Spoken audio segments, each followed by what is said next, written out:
సంస్థలో జేఏసీ పిలుపులో భాగంగా ఈరోజు ధర్నా ప్రోగ్రాం డివిజన్ ఆఫీస్ ముందు ధర్నా ప్రోగ్రాం చేయడం జరుగుతుంది. మెయిన్గా ఏంటంటే ఆర్టిజన్ యొక్క విషయం పైన ధర్నా అని చేస్తున్నాము. అన్మ్యాన్డ్ విలీనం చేయాలి. ఆర్టిజన్కు ఒకటే సంస్థలో ఒకటే రూల్ ఉండాలి. కానీ ఎప్పుడో బ్రిటిష్ కాలం నాటి రూల్ అనేది ఇవ్వడం అనేది జరిగింది. యాక్చువల్లీ ఇంతకుముందు వీడబ్ల్యూస్ కానీ ఎన్ఎంఆర్లు కానీ వాళ్లకు ఒకటే సంస్థలో ఒకటే రూల్ అనేది ఇవ్వడం అనేది జరిగింది.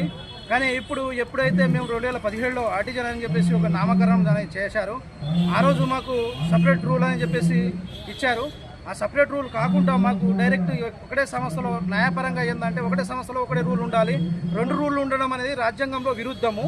ఆ విరుద్ధానికి మేము ఏం చేస్తున్నాం అంటే పోరాటం చేసే వరకు పోతుంది. ఇది పోరాటం చేయవలసిన అవసరం వరకు వచ్చింది. సో పోరాటం చేస్తున్నాం కాబట్టి ఇప్పటికైనా ఒకటే సంస్థలో ఒకటే రూల్ ఇవ్వాలని చెప్పేసి కోరుతున్నాము. ఇదే విధంగా మేము 2017లో ఈ సంస్థలో విలీనమై దాదాపు 8-9 సంవత్సరాలు అయింది. కానీ ఇప్పటి వరకు ఎలాంటి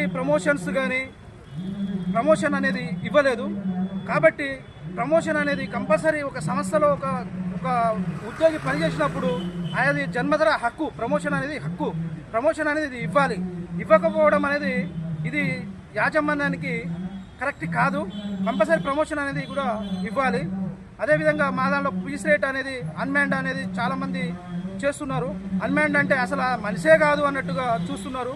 పాపం ఆయన అన్మ్యాన్డ్ అనే పేరు ఎందుకు వచ్చిందో తెలియదు. కానీ అన్మ్యాన్డ్ అంటే అసలు మనిషి కాదన్నట్టుగా ట్రీట్ చేసి ఒక 8,000-9,000 జీతం ఇచ్చి వాళ్ళను ఎట్టి చాకరీ చేయించుకోవడం అనేది జరుగుతుంది. వాళ్ళను కూడా మేము సంస్థలు విలీనం చేయాలని చెప్పేసి అంటున్నాము.